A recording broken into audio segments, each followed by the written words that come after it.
بسم الله الرحمن الرحيم. الحمد لله الذي أنزل على عبده الكتاب ولم يجعل له عوجا قيما لينذر بأسا شديدا من لدنه ويبشر المؤمنين الذين يعملون الصالحات أن لهم أجرا حسنا ماكثين فيه أبدا وينذر الذين قالوا اتخذ الله ولدا ما لهم به من علم ولا لآبائهم كبرت كلمة تخرج من أفواههم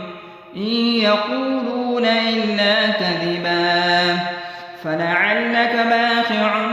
نفسك على آثارهم إن لم يؤمنوا بهذا الحديث أسفا إنا جعلنا ما على الأرض زينة لها لنبلوهم أيهم أحسن عملا وإنا لجاعلون ما عليها صعيدا جرزا أم حسبت أن أصحاب الكهف والرقيم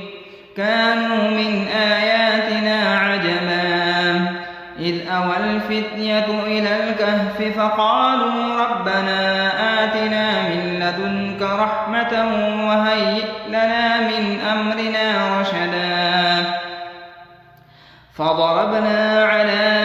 آذانهم في الكهف سنين عددا ثم بعثناهم لنعلم أي الحزبين أحصى لما لبثوا أمدا نحن نقص عليك نبأهم بالحق إنهم فتية آمنوا بربهم وزدناهم هدى وربطنا على قلوبهم إذ قاموا فقالوا ربنا رب السماوات والأرض لن ندعو من دونه إلها لقد قلنا إذا شططا هؤلاء قومنا اتخذوا من دونه آلهة لولا يأتون عليهم بسلطان بين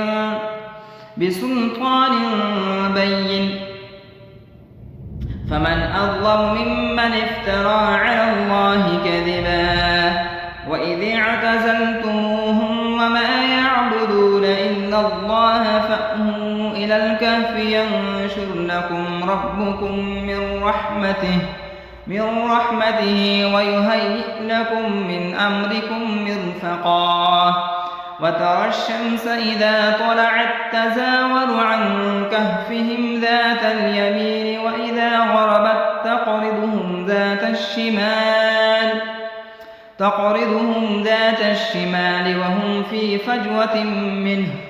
ذلك من آيات الله من يهد الله فهو المهتد ومن يضلل فلن تجد له وليا مرشدا وتحسبهم أيقاظا وهم رقود ونقلبهم ذات اليمين وذات الشمال وكلبهم باسط ذراعيه بالوصيد لو اطلعت عليهم لوليت منهم فرارا ولملئت منهم رعبا وكذلك بعثناهم ليتساءلوا بينهم قال قائل منهم كم لبثتم قالوا لبثنا يوما أو بعض يوم قالوا ربكم أعلم بما لبثتم فابعثوا أحدكم بورقكم هذه إلى المدينة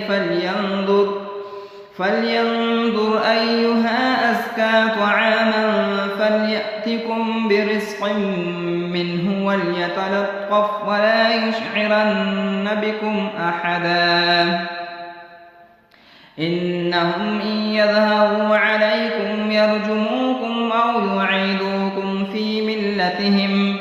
في ملتهم ولن تفلحوا إذا أبدا. وكذلك عثرنا عليهم ليعلموا أن وعد الله حق وأن الساعة لا ريب فيها، إذ يتنازعون بينهم أمرهم فقالوا ابنوا عليهم بنيانا ربهم أعلم بهم. قال الذين غلبوا على أمرهم لنتخذن عليهم مسجدا. سيقولون ثلاثة رابعهم كلبهم ويقولون خمسة سادسهم كلبهم رجما بالغيب ويقولون سبعة وثامنهم كلبهم قل ربي أعلم بعدتهم ما يعلمهم إلا قليل فلا تمار فيهم إلا مراء ظاهرا ولا تستفت فيهم منهم أحدا ولا تقولن لشيء إني فاعل ذلك غدا إلا أن يشاء الله. واذكر ربك إذا نسيت وقل عسى أن يهديني ربي لأقرب من هذا رشدا. ولبثوا في كهفهم 300 سنين وازدادوا 9 قل الله أعلم بما لبثوا له غيب السماوات والأرض أبصر به وأسمع ما لهم من دونه من ولي ولا يشرك في حكمه أحدا. واتل ما أوحي إليك من كتاب ربك لا مبدل لكلماته ولن تجد من دونه ملتحدا. واصبر نفسك مع الذين يدعون ربهم بالغداة والعشي يريدون وجهه ولا تعد عيناك عنهم تريد زينة الحياة الدنيا ولا تطع من أغفلنا قلبه عن ذكرنا واتبع هواه وكان أمره فرطا. وقل الحق من ربكم فمن شاء فليؤمن ومن شاء فليكفر إنا أعتدنا للظالمين نارا أحاط بهم سرادقها وإن يستغيثوا يغاثوا بماء كالمهل يشوي الوجوه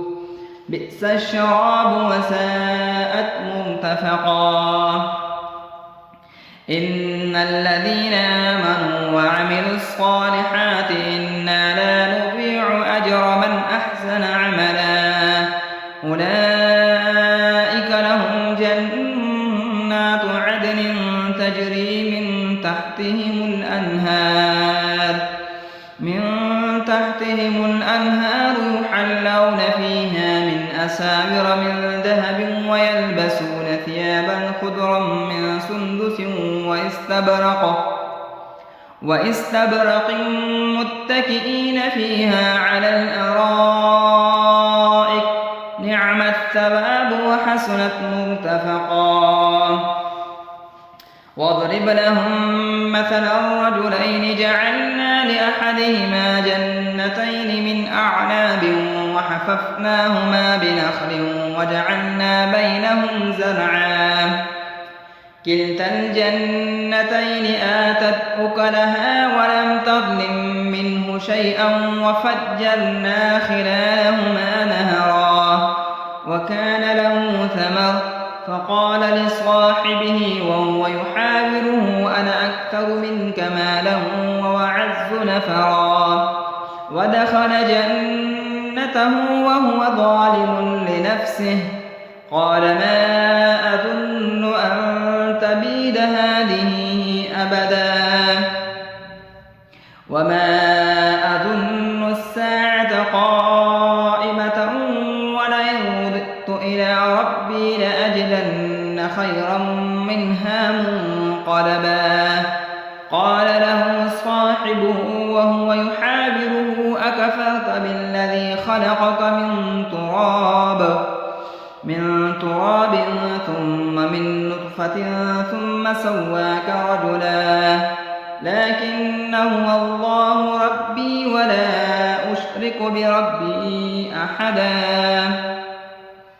ولولا إذ دخلت جنتك قلت ما شاء الله لا قوة إلا بالله إن ترني أنا أقل منك مالا وولدا فعسى ربي أن يؤتيني خيرا من جنتك ويرسل عليها حسبانا من السماء فتصبح صعيدا زلقا أو يصبح ماؤها غورا فلن تستطيع له طلبا. وأحيط بثمره فأصبح يقلب كفيه على ما أنفق فيها وهي خاوية على عروشها ويقول يا ليتني لم أشرك بربي أحدا. ولم تكن له فئة ينصرونه من دون الله وما كان منتصرا. هنالك الولاية لله الحق هو خير ثوابا وخير عقبا. واضرب لهم مثلا الحياة الدنيا كماء أنزلناه من السماء فاختلط به نبات الأرض فأصبح هشيما تذروه الرياح وكان الله على كل شيء مقتدرا. المال والبنون زينة الحياة الدنيا والباقيات الصالحات خير عند ربك ثوابا وخير أملا. ويوم نسير الجبال وترى الأرض بارزة وحشرناهم فلم نغادر منهم أحدا. وعرضوا على ربك صفا لقد جئتمونا كما خلقناكم أول مرة بل زعمتم أن لن نجعل لكم موعدا. ووضع الكتاب فترى المجرمين مشفقين مما فيه ويقولون يا ويلتنا ما لهذا الكتاب لا يغادر صغيرة ولا كبيرة إلا أحصاها ووجدوا ما عملوا حاضرا ولا يظلم ربك أحدا. وإذ قلنا للملائكة اسجدوا لآدم فسجدوا إلا إبليس كان من الجن ففسق عن أمر ربه أفتتخذونه وذريته أولياء من دوني وهم لكم عدو بئس للظالمين بدلا. ما أشهدتهم خلق السماوات والأرض ولا خلق أنفسهم وما كنت متخذ المضلين عددا. ويوم يقول نادوا شركائي الذين زعمتم فدعوهم فلم يستجيبوا لهم وجعلنا بينهم موبقا. ورأى المجرمون النار فظنوا أنهم مواقعوها ولم يجدوا عنها مصرفا. ولقد صرفنا في هذا القرآن للناس من كل مثل وكان الإنسان أكثر شيء جدلا. وما منع الناس أن يؤمنوا إذ جاءهم الهدى ويستغفروا ربهم إلا أن تأتيهم سنة الأولين أو يأتيهم العذاب قبلا. وما نرسل المرسلين إلا مبشرين ومنذرين ويجادل الذين كفروا بالباطل ليدحضوا به الحق واتخذوا آياتي وما أنذروا هزوا هزوا ومن أظلم ممن ذكر بآيات ربه ثم أعرض عنها ونسي ما قدمت يداه إنا جعلنا على قلوبهم أكنة أن يفقهوه وفي آذانهم وقرا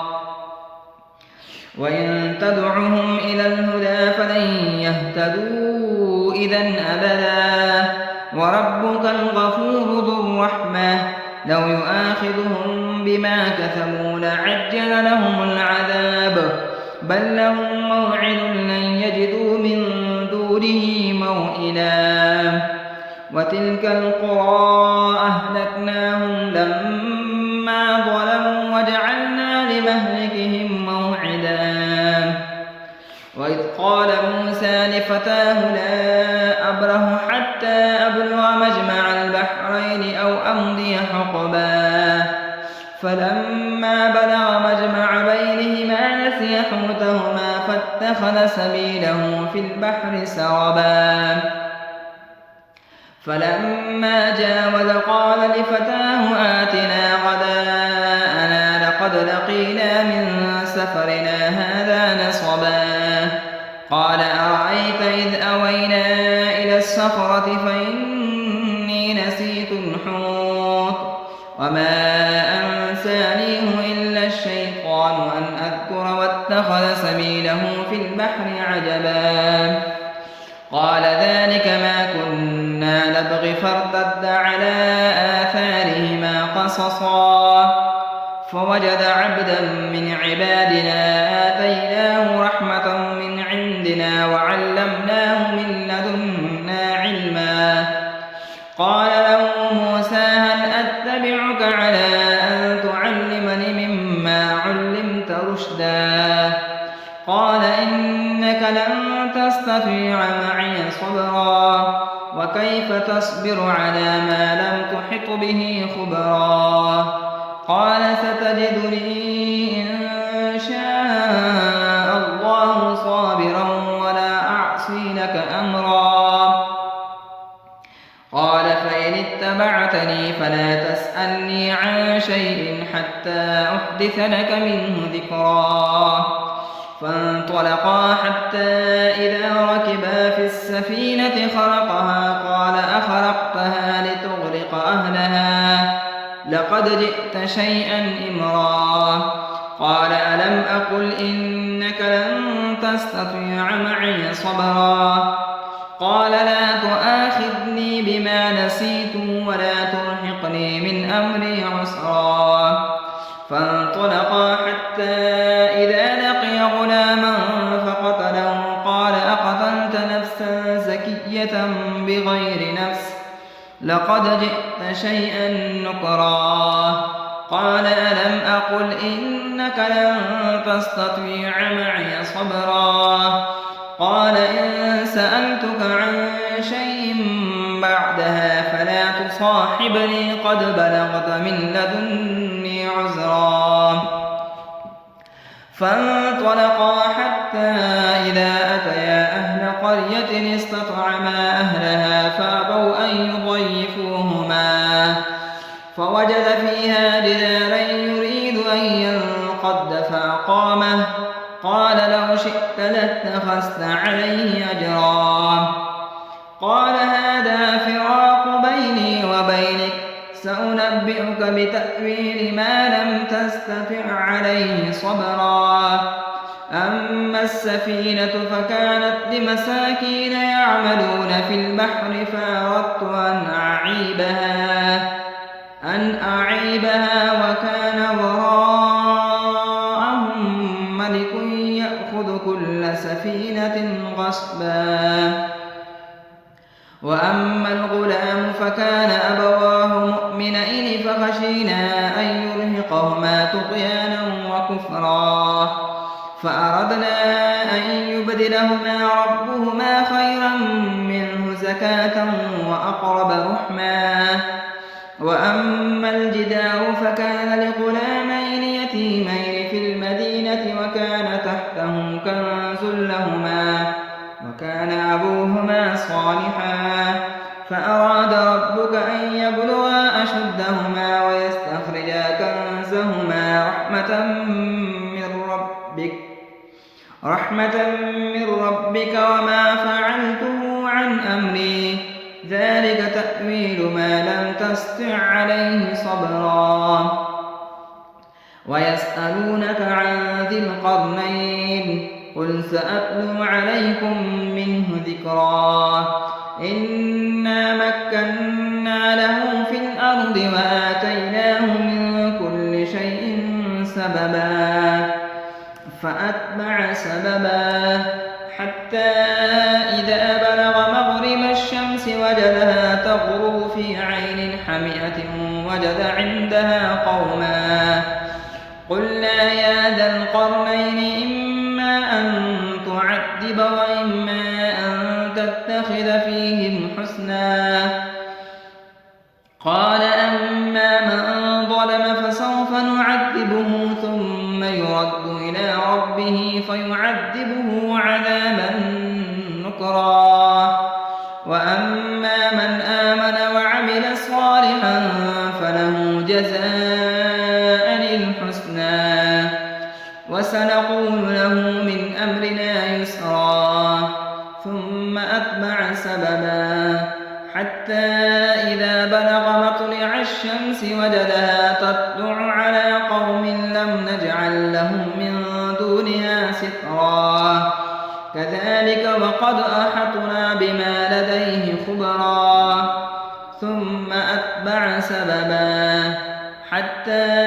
إذا بلغ بين السدين وجد من دونهما قوما لا يكادون يفقهون قولا قالوا يا ذا القرنين إن يأجوج ومأجوج مفسدون في الأرض فهل نجعل لك خرجا على أن تجعل بيننا وبينهم سدا قال ما مكني فيه ربي خير فأعينوني بقوة أجعل بينكم وبينهم ردما آتوني زبر الحديد حتى إذا ساوى بين الصدفين قال انفخوا حتى إذا جعله نارا قال آتوني أفرغ عليه قطرا فما استطاعوا أن يظهروه وما استطاعوا له نقبا قال هذا رحمة من ربي فإذا جاء وعد ربي جعله دكاء وكان وعد ربي حقا وتركنا بعضهم يومئذ يموج في بعض ونفخ في الصور فجمعناهم جمعا وأعرضنا جهنم يومئذ للكافرين عرضا الذين كانت أعينهم في غطاء عن ذكري وكانوا لا يستطيعون سمعا أفحسب الذين كفروا أن يتخذوا عبادي من دوني أولياء إنا أعتدنا جهنم للكافرين نزلا قل هل ننبئكم بالأخسرين أعمالا الذين ضل سعيهم في الحياة الدنيا وهم يحسبون أنهم يحسنون صنعا أولئك الذين كفروا بآيات ربهم ولقائه فحبطت أعمالهم فلا نقيم لهم يوم القيامة وزنا ذلك جزاؤهم جهنم بما كفروا واتخذوا آياتي ورسلي هزوا إن الذين آمنوا وعملوا الصالحات كانت لهم جنات الفردوس نزلا خالدين فيها لا يبغون عنها حولا قل لو كان البحر مدادا لكلمات ربي لنفد البحر قبل أن تنفد كلمات